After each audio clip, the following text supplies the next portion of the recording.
इसका दूध में इंटरेस्ट ही खत्म हो गया। ब्रेस्ट पे लगता है 2 मिनट पीता है भाग जाता है। बॉटल फीडिंग वाले बच्चों की मम्मियां बोलती है कि मैम पहले 100 ml पीता था, अभी 40 ml पी के भाग जाता है। जो माएं एक्सप्रेस करती हैं वो बोलती है मैम पहले तो 100 ml निकल जाता था, अब 40 ml भी मुश्किल से आ रहा है। मेरा दूध कम हो रहा है, ऊपर का दूध देना पड़ेगा। देखो हमें तो बताया जाता है ना जैसे जैसे बच्चा बड़ा हो रहा है वैसे वैसे उसके फीडिंग वॉल्यूम्स बढ़ते जाएंगे, बट सच में ऐसा होता है क्या? शुरू के 2-3 महीने मस्त दूध पीते हैं, ये अपना वेट गेन भी अच्छा करते हैं और इतना अच्छा वेट गेन कर लेते हैं कि टारगेट वेट बहुत जल्दी अचीव हो जाता है। जैसे ही बच्चा 5 किलो के अराउंड पहुंचता है वैसे ही इनकी बॉडी में एक शिफ्ट आता है, बहुत ज्यादा दूध में इंटरेस्ट नहीं रहता है बल्कि अपने हाथ कपड़ा सब कुछ खाने लग जाते हैं। एक्चुअली बॉडी में ये क्रॉस टॉक चल रही होती है कि अब हम वेट के आसपास पहुंच गए हैं, बहुत ज्यादा वेट नहीं डेवलपमेंट में मूव करेंगे, तो इधर डिस्ट्रैक्शन भी है, वेट भी इतना अच्छा हो गया कि अब इफेक्टिव सकलर्स है। तो पहले जहां आधे घंटे में दूध पीता था अब 5 मिनट में अपना ब्रेस्ट खाली कर लेगा। अब तुमने 4 मिल्क हाइंड मिल्क का स्ट्रेस नहीं लेना है, बच्चा अपना दूध अपने आप ले लेगा। अब जो फॉर्मूला फेड है या जो बॉटल में दूध पीते हैं, पहले 100 ml पीते थे, अपना 20-40 ml पीते हैं, फिर मुंह में इधर से उधर बॉटल को चबाते हैं और ब्लैक करके बाहर निकाल देते हैं। तो बार बार फोर्स करते हो, नेगेटिव एसोसिएशन हो जाता है, नर्सिंग स्ट्राइक पे चले जाते हैं। जैसे ही दूध पिलाने के लिए लिटाए तो जोर जोर से रोने लग जाते हैं, लाते मारने लग जाते हैं और ड्रीम फीड बेटर करते हैं क्योंकि रात में सोते हुए कोई इंप्रेशन नहीं होते। अब होता क्या है, हाथ कपड़ा सब कुछ मुंह में डाल रहा है, हमें बोलता है कितना भूखा है ना, अपना हाथ खाए जा रहा है और दूध नहीं पी रहा है। अब माँ और बच्चे की बॉडी तो बहुत इंटेलिजेंट है, ब्यूटीफुली इंटरट्वाइंड है, तो अगर बच्चा डिमांड की अर्जी कम भेज रहा है तो सप्लाई भी थोड़ा कम हो जाएगा, तो इस माँ को बहुत ज्यादा हेवीनेस भी नहीं होगी, लीकिंग भी नहीं होगी, ब्रेस्ट भी थोड़ी सॉफ्ट हो जाती है, ये बिल्कुल नॉर्मल है। ओरोमोटर डेवलपमेंट हो रहा होता है, हाथ कपड़ा सब कुछ खा रहा होता है, इसीलिए नहीं क्योंकि वो भूखा है बल्कि इसलिए क्योंकि सारे में गुदगुदी खुजली इरिटेशन हो रही होती है। उसको अपीस करने के लिए बच्चा सारी चीजें मुंह में खाता है। अब जब ब्रेस्ट पे लगता है उसको लगता है नहीं ये तो सॉफ्ट है, ये तो नहीं चाहिए, तो पकड़ता है छोड़ता है, पकड़ता है छोड़ता है। हमें लगता है पक्का मेरा तो दूध कम है, तो हम एक्सप्रेस करने बैठ जाते हैं और फिर देखते हैं हाँ पहले तो 100 ml निकल जाता था, आज तो सिर्फ 50 ml ही निकला है। डिमांड कम जा रही है तो सप्लाई भी कम हो रहा है। अब 6 मंथ्स पे जब जाके बच्चा खाना शुरू करेगा और एकदम से तुम्हारा दूध पीना कम कर देगा तो तुम एनगॉर्जमेंट में नहीं चली जाओगी,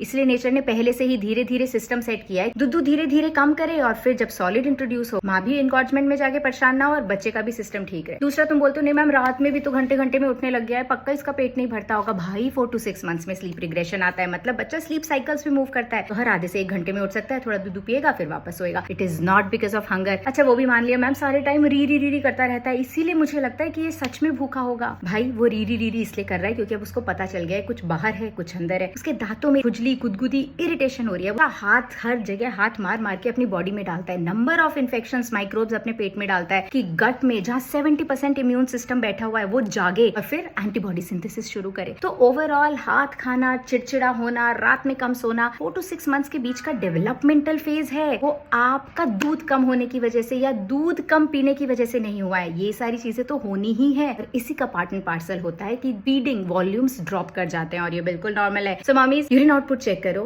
एक्टिविटीज देखो, हाइट गेन देखते रहो, वेट गेन प्लेटू भी हो जाता है, बट स्ट्रेस नहीं लेना है। Stay in touch with your paediatrician.